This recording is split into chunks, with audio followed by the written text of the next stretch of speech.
High বন্ধুরা, রেবার রান্নাঘরে আপনাদের সকলকে স্বাগত। এই শীতের সময় দেখছেন বন্ধুরা, আমি এখানে কত সুন্দর সুন্দর সবজি কেটে নিয়েছি।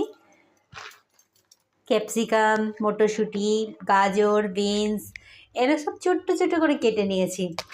তো এই শীতের রাত্রিতে এই অল্প একটু ভাত করে নিয়েছি, বাসমতি চালের ভাত। তো এইটা দিয়ে একটু দারুণ করে আজকে ফ্রাইড রাইস হবে।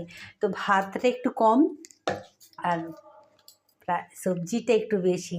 তো আজকে দেখতে থাকুন এই সবজি দিয়ে ফ্রাইড রাইসটা কীভাবে বানাচ্ছি। দিয়ে দিলাম একটা শুকনো লঙ্কা, অল্প জিরে, গোটা জিরে,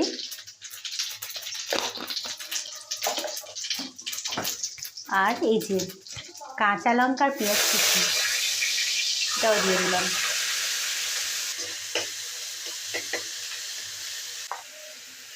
একটু নুন দিয়ে দিচ্ছি এতে। পেঁয়াজের লঙ্কাটা অনেকটাই ভাজা হয়ে গেছে, এর উপরেই আমি এখানে যে সবজিটা দিয়ে দিচ্ছি।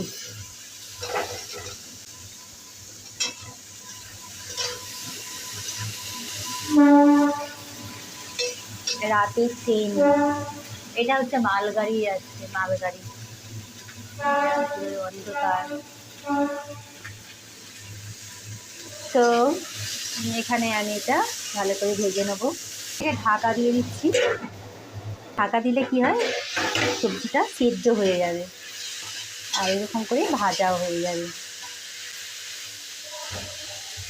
তো প্রথমে এইভাবে ভাজা করে নিই আর এই ঢাকা দিয়ে দিয়ে সেদ্ধ করে নিই, কেন ভাজা সেদ্ধটা হয়ে গেলে পরে আমি নুনটা দেব।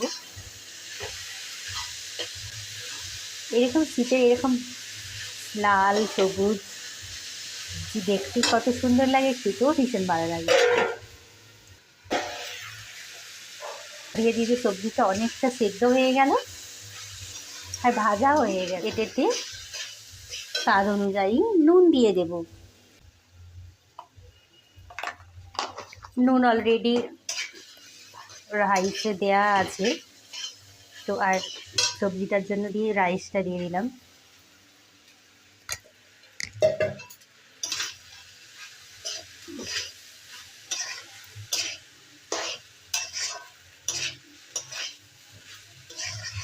আলুর দমের সাথে ভীষণ ভালো লাগবে।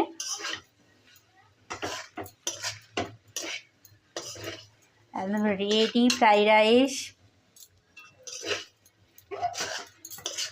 এটার মধ্যে কিন্তু এক্সট্রা বাইরের কোনো জিনিস আমি দেইনি, যেমন অনেক কিছুই থাকে দেয় ফ্রাইড রাইসে, ফ্রাইড রাইস মশলা এটা ওটা। তো আমি কিন্তু একদম প্লেন এই সবজিটা দিয়ে ফ্রাইড রাইস দিয়ে বানালাম।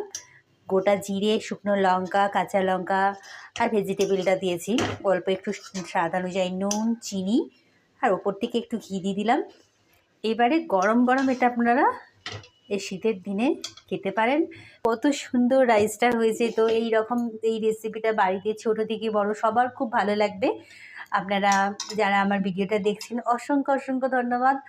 আর যারা নতুন বন্ধু আছেন আমার চ্যানেলটা এখনও সাবস্ক্রাইব করেনি, অবশ্যই সাবস্ক্রাইব করে দেবেন। আপনারা সকলে ভালো থাকবেন, সুস্থ থাকবেন। আমার ভিডিওগুলো দেখার জন্য অসংখ্য অসংখ্য ধন্যবাদ। নমস্কার।